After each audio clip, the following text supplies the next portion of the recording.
먼저 하나님 말씀 누가복음 10장의 말씀 33절부터 37절까지 말씀 같이 교독합니다. 제가 먼저 읽겠습니다. 어떤 사마리아 사람은 여행하는 중 거기에 이르러 그를 보고 불쌍히 여겨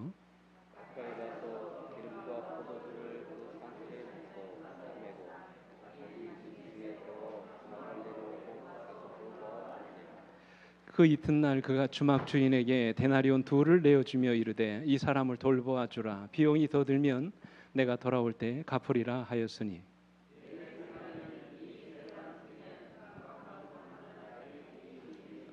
37절 같이 읽습니다. 시작. 이르되 자비를 베푼 자니이다. 예수께서 이르시되 가서 너도 이와 같이 하라 하시니라. 아멘. 가서 너도 이와 같이 하라. 우리 주님이 우리에게 말씀하십니다. 오늘 우리가 들은 이 노래는 파송의 노래라고 하는 특별한 찬양입니다. 참 감동적인 찬양이죠. 언제 들어도 우리 마음에 감동과 은혜를 주는 그런 찬양입니다. 자, 근데 여러분, 우리가 이 노래를 들을 때 누구를 생각합니까? 여러분, 이 노래를 들으면서 여러분 문득 무슨 생각이 나셨어요? 누가 떠오르셨습니까? 선교사들이 떠오르지요. 그죠? 1년 혹은 여러 해 동안 해외로 나가서 복음을 전하는 이 선교사들, 아마 그런 분들의 생각이 났을 것입니다. 근데 여러분, 여러분과 저도 하나님이 이 땅에 보내신 선교사라는 사실을 아십니까? 네? 비록 우리가 해외로 나가서 복음을 전하지는 않지만 우리가 머물러 있는 자리에서 복음을 전하도록 특별히 하나님의 부르심을 받은 이 땅의 선교사, 오늘 그것이 여러분과 저입니다. 그죠? 영감분은 이렇게 말씀하셨어요. 모든 사람들이 다 선교사로서 외국에 갈 수는 없으나 그 다음 말씀 보십시오.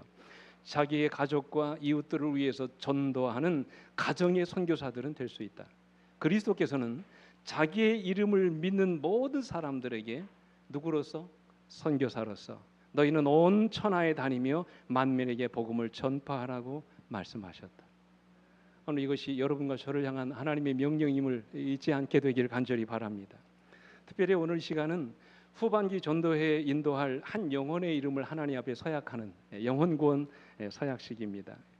여러분 프랭카드에도 보시는 것처럼 11월 7일부터 12일까지 있을 찾아가는 맞춤식 전도회, 직접 강사가 여러분들의 가정과 구도자 집으로 가서 이제 말씀을 전하는 이 전도회에 우리가 그때 인도할 한 영혼을 하나님께 드리는 것입니다.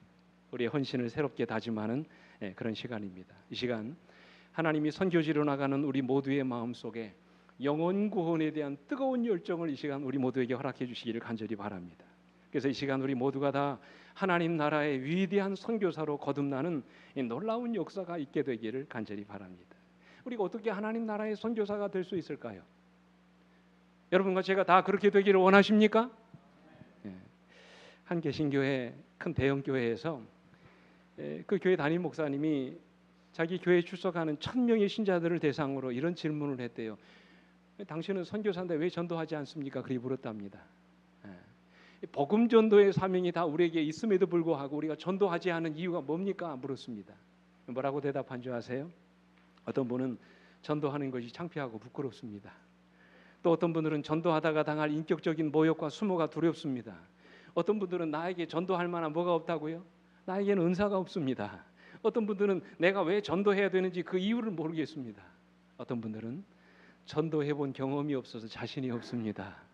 또 어떤 분들은 어떻게 전도해야 될지 모르겠습니다. 어떠한 분들은 전도할 생각은 있지만 마땅히 전도할 기회가 없었습니다. 또 어떤 분들은 훈련을 받지 않았기 때문에 아직도 나는 전도할 준비가 되어 있지 않습니다. 그리고 어떤 분들은 전도할 생각을 하기 전에 내 신앙 지키기도 어렵습니다. 그리고 여러분 마지막 10번째로 어떤 분은 이렇게 대답하셨어요. 나는 전도할 마음이 없습니다. 아마도 여기에 우리가 전도하지 않은 대부분의 이유가 다 들어있을 것이라고 생각합니다. 그런데 여러분 기억하십시오. 전도는 선택이 아니라 필수입니다. 오늘 여러분과 제가 진정한 그리스도인이라면 우리 모두가 다 이 땅에 복음을 전하는 이 땅의 선교사들이 되셔야 합니다. 그 이유가 뭘까요? 이 선지자는 이렇게 말씀하셨어요. 하나님께서는 우리의 도움이 없이도 죄인을 구원하시는 당신의 목적을 이루실 수 있으셨다. 그러나 그리스도의 품성과 같은 품성을 개발시키기 위해서 우리는 그의 사업을 분담해야 한다. 그렇게 말씀하셨어요. 사람이 없어서, 복음을 전할 일꾼이 없어서 여러분과 저에게 이 사명 맡기신 게 아니라는 말씀이에요. 우리가 복음 전도의 사명을 감당하면서 오늘 그 영혼을 구원할 뿐만 아니라 우리가 그 영혼을 구원하면서 우리의 마음속에 누구의 품성이요? 주님의 품성을 회복하도록 하기 위해서 우리 주님께서 이 땅에 복음 전도의 사명을 맡기셨다 말씀하셨어요. 특별히 오늘 본문인 선한 사마리아인의 비유가 끝나는 맨 마지막 절에서 주님은 뭐라고 말씀하셨습니까? 이르되 37절에 자비를 베푼 자니이다. 예수께서 이르시되 가서 너도 이와 같이 하라 말씀하셨어요. 이 본문이 시작되는 우리 25절에 내가 무엇을 하여야 영생을 얻으리까? 라고 묻는 이 율법사의 질문에 주님은 선한 사마리아인의 비유를 말씀하시면서 마지막으로 가서 너도 이와 같이 하라고 말씀을 하셨어요. 무슨 말입니까? 참으로 우리가 영생을 얻기를 원한다면 영혼을 구원하는 일에 동참해야 된다고 말씀을 하세요. 영생이라고 하는 것이 믿음으로 받는 하나님의 선물이지만 이 땅에서 영혼을 구원해 본 경험이 없는 사람은 절대로 하늘에 들어갈 수 없다고 말씀을 하셨어요. 자, 그럼에도 불구하고 우리가 복음을 전하지 않은 이유가 무엇일까요? 왜 사람을 구원하려고 하지 않습니까? 여러분, 왜 죽어가는 영혼을 살리려고 하지 않습니까?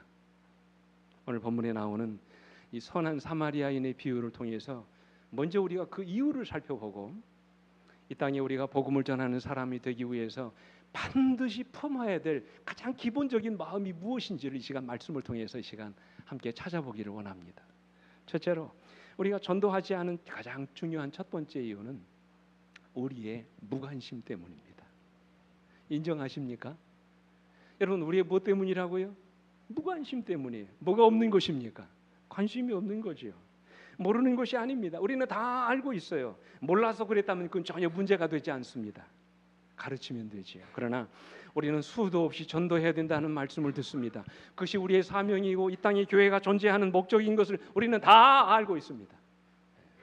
심지어 어떤 사람은 우리가 전도하지 않으면 전도하지 않은 그 영혼을 구원할 수 없을 뿐만 아니라 전도하지 않은 내 영혼이 결국 죽게 된다는 사실을 다 알아요. 그럼에도 불구하고 우리가 전도하지 않은 이유가 무엇입니까?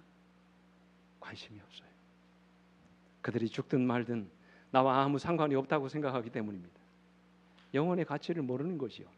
나 살기도 바쁜데 누구를 살리겠느냐는 말입니다. 그죠? 내 신앙 지키기도 어려운데 누구 신앙을 신경 쓰냐는 말이에요. 그러니 다른 사람을 돌아볼 여유가 없다는 말이죠. 철저하게 이기심의 노예가 되어 있는 것입니다. 호주의 다문화 교회를 섬기고 있는 이르다라고 하는 목사님이 있습니다. 여러분, 이 목사님이 하신 이야기 중에 그런 얘기가 있어요. 뉴질랜드 신문에 한번 크게 보도됐던 그런 이야기입니다. 한 아버지와 아들이 본문의 이 사진처럼 휴가철을 맞이해서 한가한 휴가를 보내면서 낚시를 하게 됐습니다. 바닷가에 나가서. 근데 한참을 낚시를 하고 있는데 저 해안가에서 한 소년이 물놀이를 하다가 빠졌어요. 그러니까 떠내려가는 것입니다. 그래서 바다로 한참 떠내려가는데 이 두 부자가 낚시를 하고 있는 그곳까지 이제 떠내려갔다는 것입니다. 이 두 사람이 몸을 돌려서 이 아이를 꺼내기만 하면 되는 그런 상황이었습니다. 그래서 해변에 있는 사람들이 소리를 질렀어요. 살려주라고. 애가 떠내려간다고. 죽어가는 애 건져내라고 말했어요. 그런데 낚시에 정신이 팔렸던 그 두 사람은 아이를 보지 못했고 결국 그 아이가 물에 빠져 죽고 말았습니다. 주변의 사람들이 얼마나 화가 났는지 그 두 부자를 재판에 세웠습니다. 법정에 고발했습니다. 그래서 이 두 부자가 재판에 회부됐습니다. 여러분, 재판 결과가 어떻게 됐을까요? 결과가 어떻게 났겠습니까? 뉴질랜드 법원에서 두 사람에게 무죄를 선고했습니다. 이유가 뭘까요? 판사가 물었습니다. 아이를 살리지 못한 것이 정말로 듣지 못하고 보지 못했기 때문입니까? 물었어요, 두 사람에게. 그랬더니 이 두 부자가 이렇게 대답을 했답니다. 예, 우리 부자는 참으로 오랜만에 한가한 시간을 가졌고 낚시를 했는데 한 마리도 잡지 못했습니다. 사건이 일어나던 때 고기가 잡히기 시작했는데 얼마나 많이 잡히는지 고기를 잡는 것에 집중하다 보니 어떤 소리도 들리지 않았고 아무것도 보이지 않았습니다. 참 가슴 아픈 이야기죠. 근데 여러분, 이것이 우리의 현실입니다. 오늘날 수많은 그리스도인들이 그저 세상 사는 재미에 빠져서 사람들이 울부짖는 소리를 듣지 못하고 살아갑니다. 자기 일에 정신없이 살다 보니까 주변 사람들을 돌아볼 여유가 없는 것이에요. 오늘 본문에 나오기가 그런 이야기예요. 오늘 본문에 보면 제사장이나 레위인도 읽지는 않았습니다만 여러분, 강도 만난 자를 보고 그들이 어떻게 했다고 그랬습니까? 그냥 그대로 지나쳐 버렸다고 말씀하셨어요. 그가 죽어가는 것을 보고 그대로 지나쳐 버린 것입니다. 이유가 뭘까요? 여러분, 그들이 몰라서 그랬습니까? 죽어가는 사람을 살려야 된다는 사실을 그들이 몰랐을까요? 아니죠. 고아와 과부를 구제하고 이방인과 나그네를 대접하고 고통 중에 있는 이웃을 돌아보라고 주님은 말씀하셨어요. 그들은 다 알고 있었습니다. 심지어 모세율법에는 그것이 내 원수의 수중에 있던 짐승이라 할지라도 그 짐승에게까지도 자비를 베풀어 주라고 말씀하셨어요. 여러분, 출애굽기 23장 4절 5절에 말씀하셨잖아요. 내가 만일 내 원수의 길 잃은 소나 나귀를 보거든 반드시 그 사람에게로 돌릴지며 내가 만일 너를 미워하는 자의 나귀가 짐을 싣고 엎드러짐을 보거든 그것을 버려두지 말고 그것을 도와 짐을 부릴지라 그랬어요. 여러분, 하나님의 율법은 이렇게 말 못하는 짐승이라 할지라도 그들에게 자비를 베풀어 주어야 된다고 말씀하세요. 그렇다면 여러분, 강도 만난 자를 본 그들이 어떻게 해야 했을까요? 당연히 그를 불쌍히 여기고 도와줘야 됐습니다. 아무리 보는 사람이 없다 할지라도 어떻게 여러분, 죽어가는 사람을 보고 그대로 지나칠 수 있단 말입니까? 오늘 본문에 보면 죽어가는 짐승을 보고도 찌그리 여겨서 도와줘야 하는 것이 인간의 마음인데 어떻게 제사장과 레위인들, 오늘날로 말하면 누굽니까? 목사들 아니에요? 교회 장로들 아닙니까? 집사들 아니에요? 여러분, 이런 사람들이 죽어가는 사람을 보고 그대로 지나쳐버린 것입니다. 이유가 뭘까요? 우리 본교회 주석에는 이렇게 말씀하셨어요. 분명히 보지 못해 지나친 것처럼 보이나 사실은 관심이 없었기 때문이다. 이 불행한 질서는 엇벗김을 당하고 상처 입어 피와 흙먼지로 뒤덮먹이 되었을 것이다. 만약 이 불운한 사람이 죽었다면 제사장이나 레위인이 그를 만지는 것은 의식적으로 부정함을 의미하였다. 더욱이 그는 사마리아인이나 이방인일 수도 있었다. 그리고 직계 가족을 제외한 어떤 경우에도 제사장이 시체를 만지는 것은 율법에 어긋나는 일이었다. 그 다음 말씀 보십시오. 그 사람들이 자신들의 행동을 정당화하려고 했을 때 틀림없이 마음속에 이와 같은 많은 핑계거리들이 스쳐 지나갔을 것이다. 이 마음이 없는 것이죠. 이 마음이 없기 때문에 가진 구실이나 핑계거리를 찾았을 것이라는. 실제로 여러분, 영감역은 이렇게 말씀하세요. 민족적 편견이 강한 학교에서 교육을 받았기 때문에 그들은 이기적이고 편협하고 배타적이 되었다. 그들은 상처 입은 사람을 보았을 때 보세요. 그가 자국민인지 아닌지 식별할 수 없었다. 그런 다음 말씀 보십시오. 그들은 그가 아마도 사마리아인일 거라고 생각하고 돌아가 버렸다. 여러분, 물론 우리는 유대인과 사마리아인들 사이에 존재하는 이 좋지 않은 감정, 이 미움과 증오의 마음을 압니다. 서로 저주하고 경멸했던 원수와 같이 지내는 사람들이었습니다. 그러나 여러분, 그들 앞에는 피를 흘리며 죽어가고 있는 사람이 있었어요. 그대로 지나쳐 버리면 어쩌면 죽을지도 모르는 아주 절박한 위기 가운데 있는 사람이 죽어가고 있는 것입니다. 그럼에도 불구하고 그들은 이 사람이 사마리아인일 것이라고 생각하고 지나쳐 버렸다고 했어요. 가슴 아픈 이야기죠. 여러분, 사마리아인이면 어떻고 유대인이면 어떻습니까? 죽어가는 사람을 살려놓고 봐야지요. 그가 어느 민족이든지가 그 뭐가 중요합니까? 그럼에도 불구하고 그들은 그를 보고 피하여 지나갔다고 그랬어요. 한마디로 죄에서 원부었다고 생각했어요. 영감에 그래 보면 그들이 왜 이 길로 왔는지 후회했다고 그랬습니다. 이 이야기는 실제로 일어났던 이야기라고 말씀하셨어요. 여러분, 왜 그들이 강도 만난 자에게 관심을 갖지 않았을까요? 질문 드립니다. 왜 강도 만난 자를 살리려고 하지 않았을까요? 한마디로 강도 만난 자가 자신들과 아무런 관계가 없었기 때문에 그래요. 만약에 강도 만난 사람이 그의 아들이었다면 그냥 지나쳤겠습니까? 만약에 강도 만난 자가 그의 부모였다면, 형제라였다면 여러분, 그들이 그냥 지나쳤을 것이야. 아마 죽기 살기로 달려가서 살리려고 했을 것입니다. 죽음을 무릅쓰고 살리려고 했을 것입니다. 그런데 왜 그들이 그냥 지나쳐 버렸어요? 이유는 강도 만난 자가 그들과 아무런 관계가 없는 사람이기 때문입니다. 그러나 여러분, 우리 본문에 이어 나오는 사마리아인은 어떻습니까? 선한 사마리아인은 어떻게 했다고 그랬어요? 33절 34절.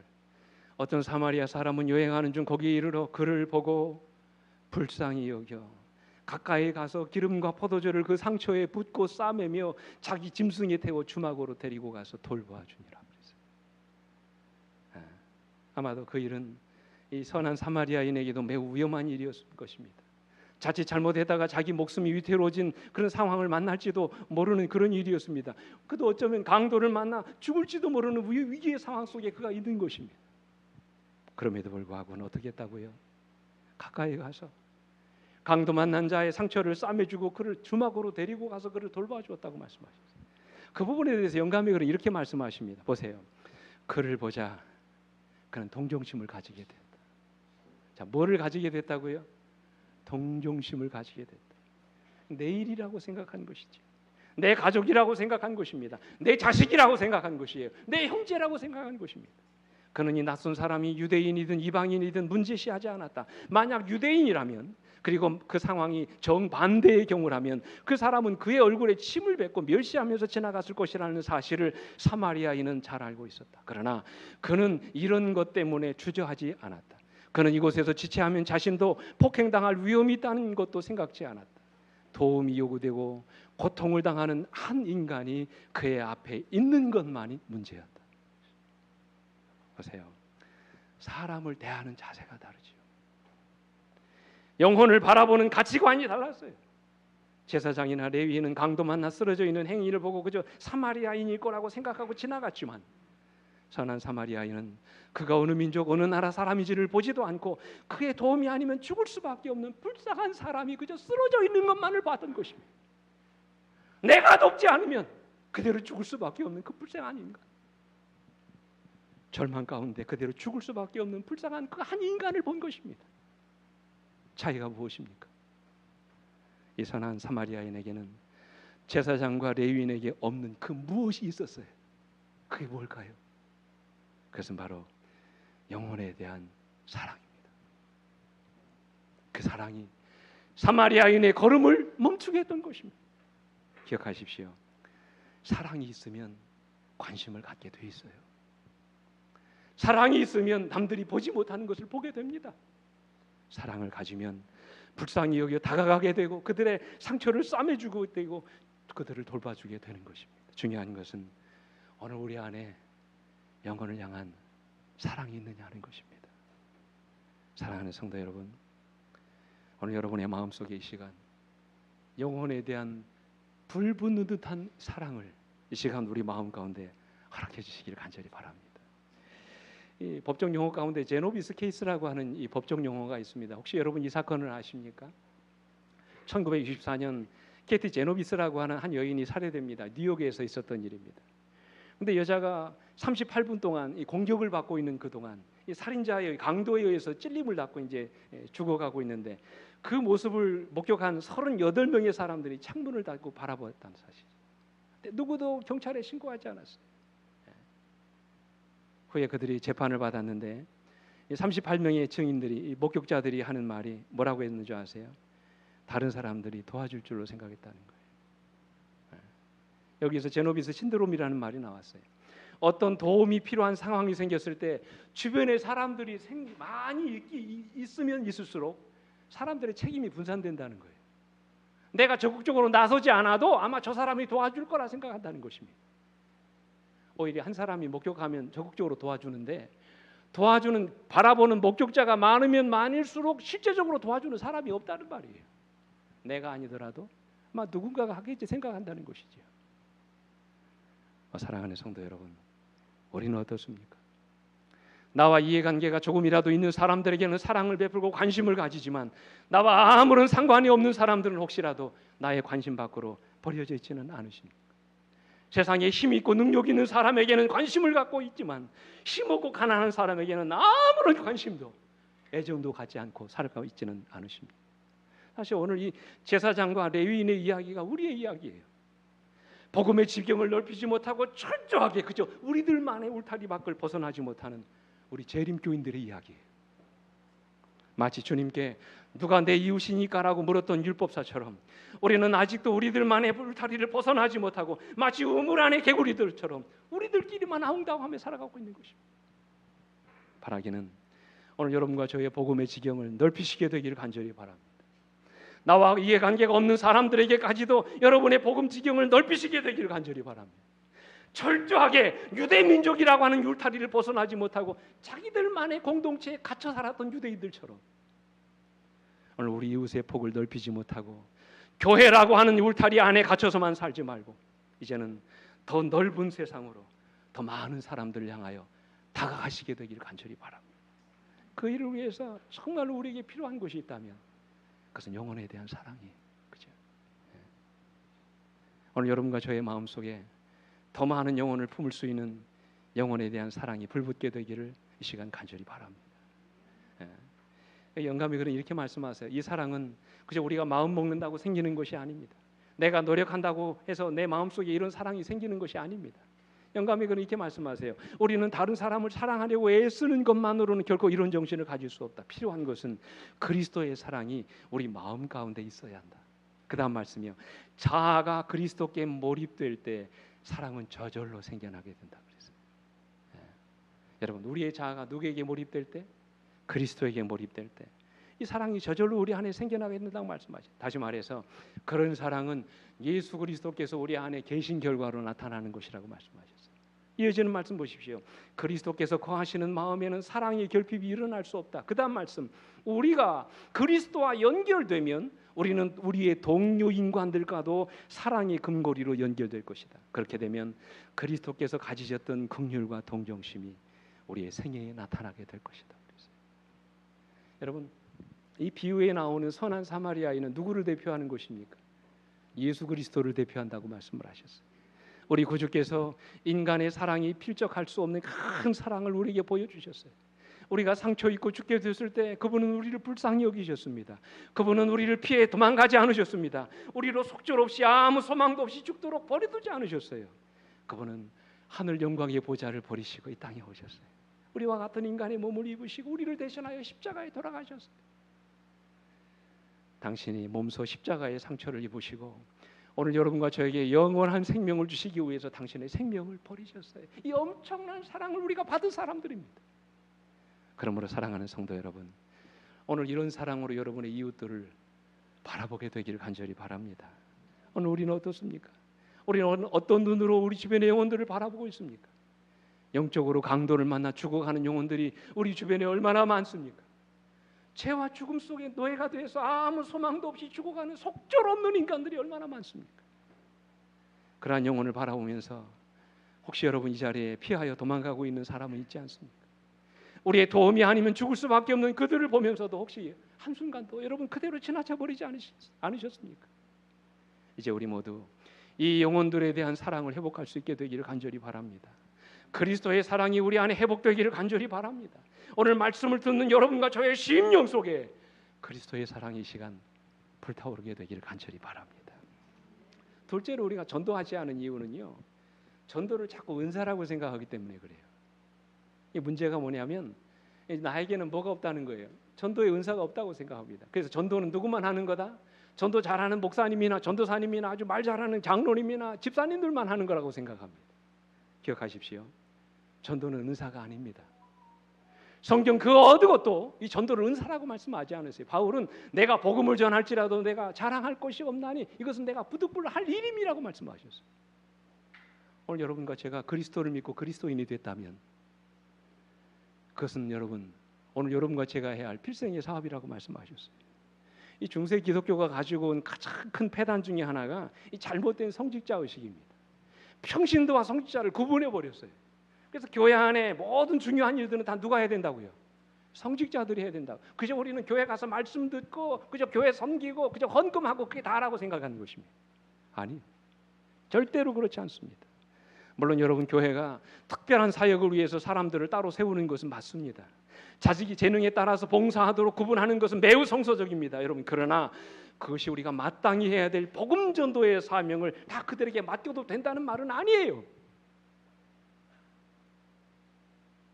우리가 하나님의 일을 하는 데 있어서 특별한 직임을 맡고 있는 것은 사실이지만 영혼을 구원하는 일에 있어서는 평신도와 목회자의 구분이 없습니다. 그것은 그리스도인이라면 누구나 해야 하는 일인 것입니다. 기억하십시오. 전도는 은사가 아닙니다. 전도는 사명이에요. 여러분과 제가 해야 할 일인 것입니다. 그 다음에 목사가 해야 될 일이 뭘까요? 에베소 4장 11절로 12절의 말씀 보십시오. 그 어떤 사람은 사도로, 어떤 사람은 선지자로, 어떤 사람은 복음 전하는 자로, 어떤 사람은 목사와 교사로 삼으셨으니 12절 이는 그 이유는 성도를 보하며 온전하게 하며 봉사의 일을 하게 하며 그리스도의 몸을 세우려 하심이라. 여러분 왜 이 교회에 목사를 세우셨다고요? 교회 지도자를 세운 이유가 뭐라고요? 보십시오. 성도를 어떻게 하며 온전하게 하며 그들에게 봉사의 일을 하도록 일거리를 주는 것이라고 말씀하세요. 그래서 몸된 교회를 반듯하게 세우는 일을 지도자가 하는 것입니다. 그래서 영감에게는 이렇게 말씀하세요. 영적으로 교회를 돌볼 책임을 맡은 자들은 모든 교인에게 하나님의 사업에 있어서 어떤 부분을 담당할 기회를 마련해 주기 위해서 여러 가지 수단과 방법을 고안해야 된다고 했어요.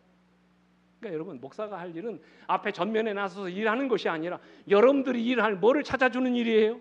일거리를 찾는 일이 목사가 할 일이란 말이에요. 이런 일을 하지 않음으로 말미암아 오늘날 교회가 얼마나 큰 많은 손실을 당했는지 아는 사람은 거의 없다고 말씀하셨어요. 또 다른 영감의 글에 보십시오. 목사들이 신자들에게 줄 수 있는 최선의 도움은 설교가 아니라 신자들을 위해 일을 계획하는 것이라고 말씀하셨어요. 여러분 오늘 이 제사장과 레위인이 강도 만난 자를 지나쳐버린 또 다른 이유가 무엇입니까?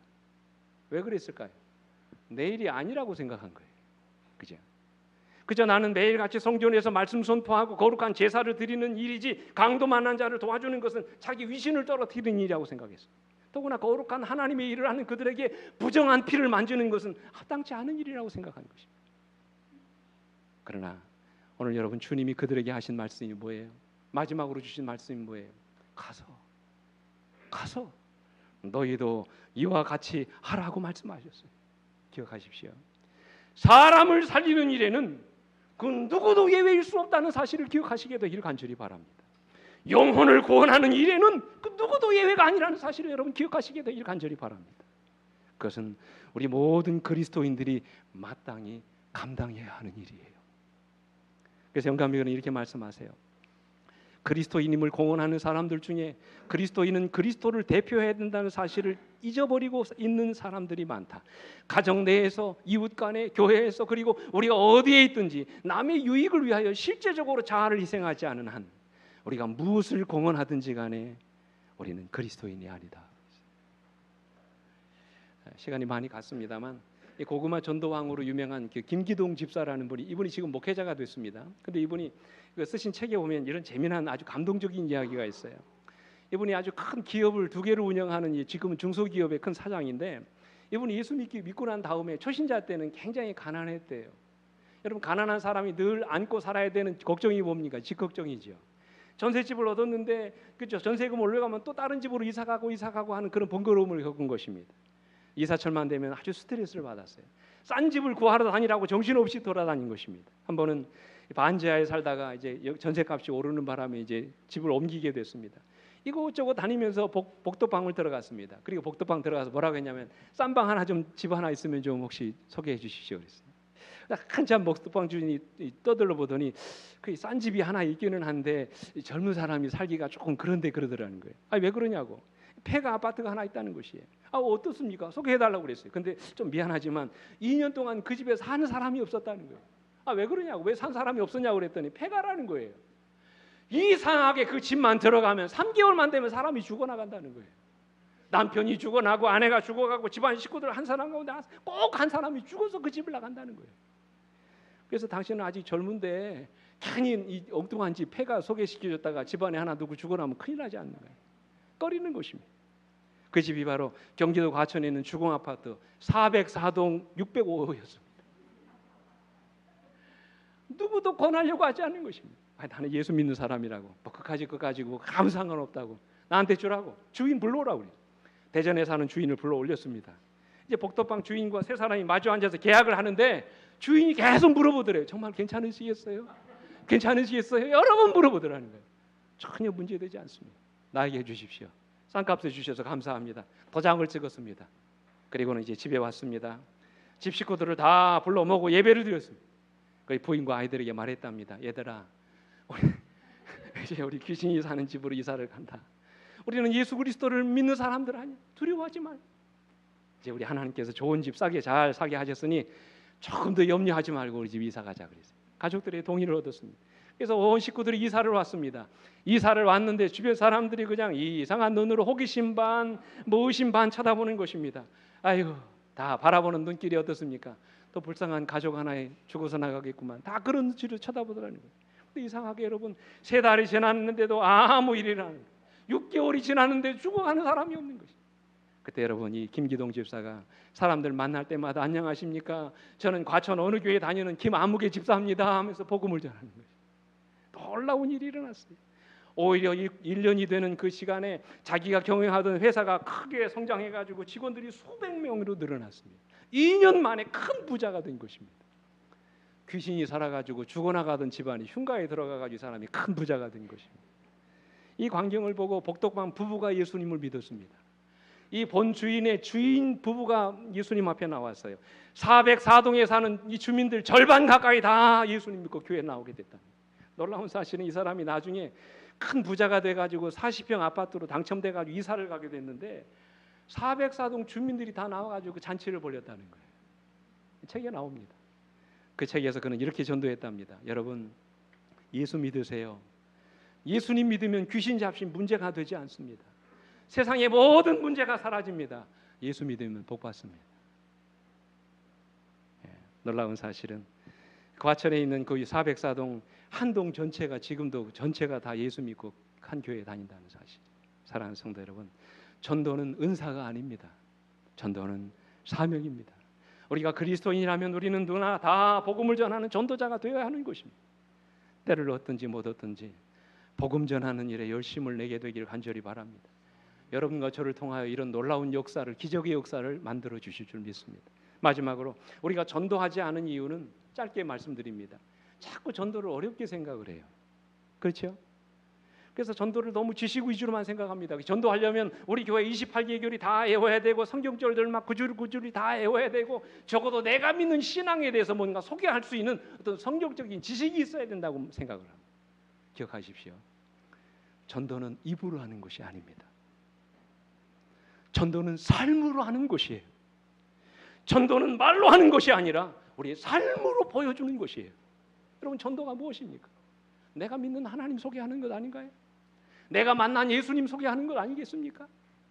여러분, 그렇다면 그들이 우리의 무엇을 보고 우리가 믿는 하나님을 믿게 될 거라고 생각하십니까? 우리가 어떻게 말하면 그들이 우리가 믿는 하나님을 믿을 거라고 생각하십니까? 여러분, 우리가 전하는 기별을 듣고 그들이 마음에 감동을 받아 예수 믿을 거라고 생각하십니까? 지금 여기 나오는 분들 다 보세요. 아니에요. 절대로 그렇지 않습니다. 전도는 말이 아니에요. 전도는 입으로 하는 것이 아닙니다. 전도는 우리의 삶으로 하는 것이에요. 예수 믿고 변화된 우리의 삶, 이 삶이 가장 강력한 전도가 되는 것입니다. 그러므로 여러분, 전도는 이론이 아닙니다. 전도는 예수 믿고 변화된 여러분과 저의 삶으로 하는 것이 전도예요. 그래서 영감이 그런 이렇게 말씀하세요. 영혼을 그리스도께로 인도하는 가장 효과적인 방법 가운데 하나는 우리의 일상생활에서 그리스도의 품성을 실증하는 것이다. 다른 사람에게 끼치는 우리의 감화는 우리의 말보다 우리의 사람됨에 좌우된다. 보세요. 사람들은 우리의 논리에 도전하고 반박하고 우리의 호소에 반대할지도 모른다. 그러나 사심 없는 사랑의 생애는 그들이 반박할 수 없는 논증이다. 그리스도의 온유하심으로 특징 지어진 언행일치의 생활은 세상에서 한 능력이 되는 것이다. 아, 저 사람 예수 믿더니 정말로 다른 사람보다 달라. 도대체 저 사람이 믿는 예수가 누굴까? 나도 그 예수를 좀 믿고 싶다. 이런 마음의 열망이 일어나는 것입니다. 이게 전도라는 것이에요. 이제 한 이야기만 드리고 제가 말씀 마치겠습니다. 중국에 실제로 일어났던 이야기예요. 여러분, 다랭이눈 아시죠? 산빛 아래 이렇게 층층이 있는 다랭이눈. 중국에서 가뭄이 있었습니다. 물이 풍족할 때는 아무 문제가 없는데 이 물이 비가 안 와가지고 물이 다 마르니까 이 싸움이 나는 거예요. 서로 물대기 위해서. 가뭄이 들어서 뭐 없이 귀한 어느 때 농촌에서 물대는 싸움이 빈번하게 일어나는 바로 그때였습니다. 한 성도가 밤새도록 수고해가지고 논에 물을 대놓고 밤늦게 집에 들어갔습니다. 아침에 나가 봤더니 논의 바닥에 물이 하나도 없어요. 왜냐하면 바로 밑에 있는 그 이웃 밑에 있는 그 주인이 자기 논두렁을 이렇게 부셔가지고 자기 받아놓은 물을 다 자기 논에다가 끄집어 들은 것입니다. 얼마나 화가 났겠습니까? 도대체 어떻게 사람이 이럴 수 있을까? 인간의 달을 쓰고 멱살잡이를 하면 싸우고 싶었습니다. 그렇지만 아유, 내가 예수 믿는 사람이니까 참아야지 생각하고 다시 그 다음 날 이제 꼭 참고 밤을 새워가지고 논에다가 물을 댔습니다. 그리고 이튿날 아침 일어나 보니까 웬걸 또 물이 빠져 있는 거예요. 이웃집 논인자가 또 다시 논둑을 터놓고 자기 물을 다 훔쳐간 것입니다. 여러분 이게 되겠습니까? 조절이 안 되죠. 화가 나가지고 당장이라도 달려가 싸우고 싶었지만 교회 목사님을 찾아가서 자기 억울한 이야기를 쭉 늘어놔서 어떻게 하면 됩니까, 목사님? 그랬더니 목사님이 이렇게 얘기하더래요. 집사님, 교회 집사님이었는데 누가 옳고 그르냐를 따지지 말고 어느 것이 서로 사는 길인지 한번 생각해 보십시오. 이번에는 물을 한 번 다 뺏기는 한 번 더 뺏기는 셈 치고 먼저 그 사람의 논에 물을 대주고 집사님 논에 물을 대십시오. 가만히 생각해 보니까 그것도 괜찮은 생각 같아요. 왜 내가 그동안은 그 생각을 못했나 싶어가지고 그 원수 같은 사람의 논에 먼저 물을 대주고 그리고 나서 자기 논에 물을 댔다는 거예요. 그리고 집에 와서 잠을 잤습니다. 근데 여러분 그 이튿날 아침 일찍이 그 고약한 사람이 눈물을 흘리면서 찾아와서 이렇게 말하더랍니다. 예수 믿으면 당신처럼 그렇게 착한 사람 됩니까? 나는 당신이 달려와서 싸우자고 할 줄 알았는데 저의 논에 물을 대주다니요. 저도 예수님 믿고 좋은 사람 되겠습니다. 결국 그의 선행으로 귀한 영혼을 그리스도께로 인도할 수 있었다는 그런 이야기. 이처럼 우리 그리스도인의 삶은 누군가에게 감동을 주는 삶이 되어야 합니다. 기억하십시오. 마지막으로 전도는 설득으로 하는 것이 아니에요. 전도는 감동으로 하는 것입니다. 오늘 여러분과 저의 삶 속에 누군가에게 감동을 주는 삶이 있어야 된다는 것이요. 이것이 가장 힘 있는 전도예요. 사랑하는 성도 여러분, 전도는 다시 말씀드립니다. 입으로 하는 것이 아닙니다. 전도는 삶으로 하는 것입니다. 전도는 말로 하는 것이 아니라 오늘 여러분과 저의 삶을 통해서 하는 것입니다. 우리 그리스도인은 말을 잘하는 사람들이 아니라 삶을 잘하는 사람들이 되셔야 돼요. 그게 가장 힘 있는 전도예요. 오늘 시간 이 말씀을 들으시는 우리 모두가 다 그런 전도인이 되시길 간절히 바랍니다. 이제 앞으로는 사람을 가리며 전도하지 않게 되기를 간절히 바랍니다. 때를 얻든지 못 얻든지 완전하게 항상 복음을 전하는 일에 힘을 쓰시게 되기를 간절히 바랍니다. 여러분과 저의 삶으로 영혼을 구원하시는 여러분과 제가 되기를 간절히 바라면서 말씀을 마치겠습니다. 우리 함께 일어나서 찬양하시겠습니다.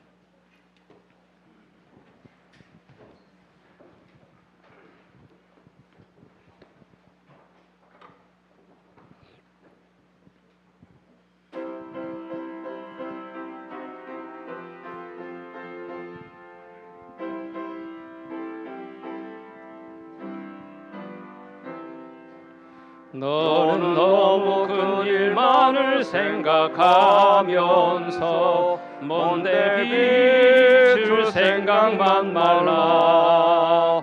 너의 곁에 언제든지 할 일을 쓰니 너 있는 데서 비추라. 너 있는 데서 비추라. 너 있는 데서 비추라. 죄에 빠진 자를 인도하기 위하여 너 있는 데서 비추라. 몰려드는 검은 구름 흩어날리고 맡은 일에 열심내어라. 고난 영혼 찬송으로 위로받으며 너 있는 데서 비추라. 너 있는 데서 비추라. 너 있는 데서 비추라. 죄에 빠진 자를 인도하기 위하여 너 있는 데서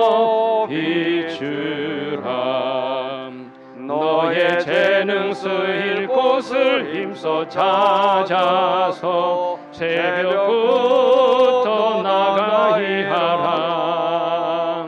손에 가진 생명떡을 나눠 먹이며 너희 있는 데서 비추라.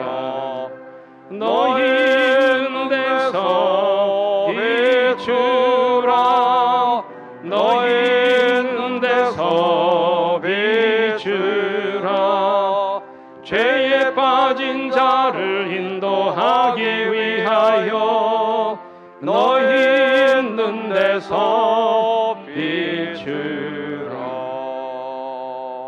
이제는 우리 아버지 하나님의 무한하신 은혜와 그 아들 예수 그리스도의 다함이 없는 십자가의 사랑과 오늘도 우리를 인도하시고 끊임없이 우리를 붙들어 주시는 성령 하나님의 감화 감동하심이 오늘 너도 가서 이와 같이 하라고 말씀하시는 주님의 명령 앞에 의심 없이 순종하는 모든 주의 종들 위해 이제로부터 영원토록 언제나 함께해 주시옵기를 우리의 구주이신 예수 그리스도 이름으로 간절히 축원하옵나이다. 아멘.